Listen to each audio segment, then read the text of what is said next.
महाराज news रखे आपको सबसे आगे। संत कमलेश जी महाराज ने कहा कि यथासंभव यथाशक्ति दान देकर एवं जरूरतमंदों की मदद करके पुण्य कमाए।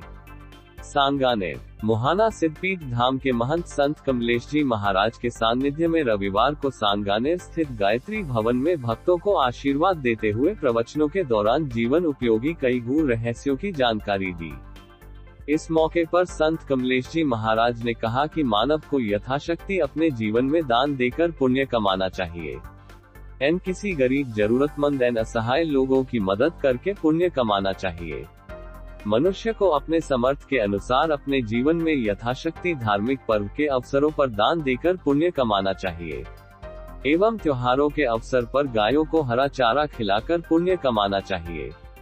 जीवन मूल्यों में आदर्शों एवं संस्कारों का बड़ा महत्व है। जो मनुष्य अपने परिवार में अपनों को संस्कार की शिक्षा देता है, उसका परिवार हमेशा सुखी रहता है। उसे जीवन में कभी भी किसी चीज का अभाव नहीं रहता है।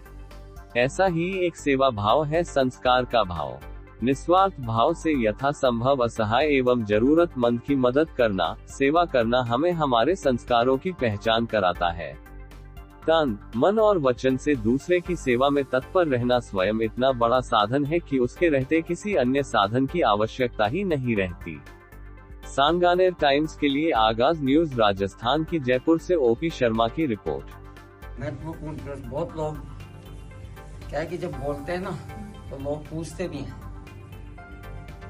कई लोगों ने पूछा कि महाराज एक तो वो लोग हैं जो हमेशा झूठ पाखंड हमेशा अपनी एक अखड़ में ही चलते रहते हैं, और एक वो लोग हैं जो हमेशा सादगी का जीवन जीते हैं, शांत रहते हैं, बहुत ज्यादा शांत रहते हैं।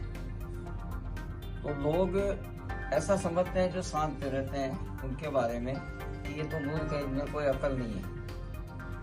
तो फिर सत्पुरुषों के मार्ग से उनके सानिध्य से क्या मिलता है, ये लोग कहते हैं उनके सानिध्य से हमको जीवन जीने की एक दिशा मिलती है। और दिशा ऐसे मिलती है कि हम कोई भी मन में प्रश्न है तो वो पूछेंगे किससे।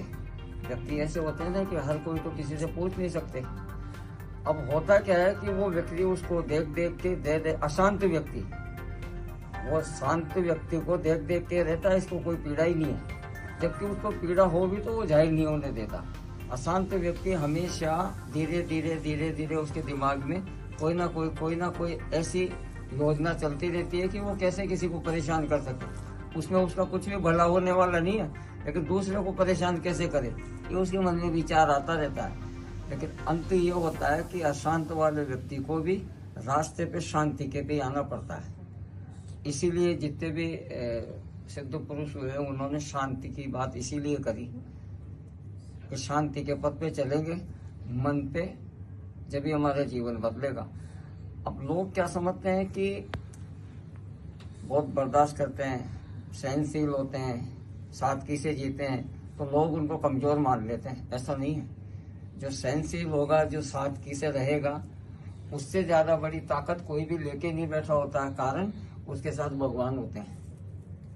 तो कभी इस गलतफहमी में किसी को भी नहीं रहना चाहिए कि कोई व्यक्ति अगर हमारी बातों को सुन के बर्दाश्त कर रहा है, सादगी से जी रहा है, चुप है, इसका मतलब ये नहीं वो कमजोर है। इसका मतलब ये है कि वो मार्ग उसके समझ में आ गया कि यही शांति का मार्ग है। मुझे कुछ भी नहीं, समय बदलता है, समय आता है, तो जो अशांत था, जो उसको परेशान कर रहा था, ये सब धीरे धीरे धीरे धीरे उसी को समझना पड़ेगा कि वो सत्य के रास्ते पे होगा, गलत रास्ते पे होगा।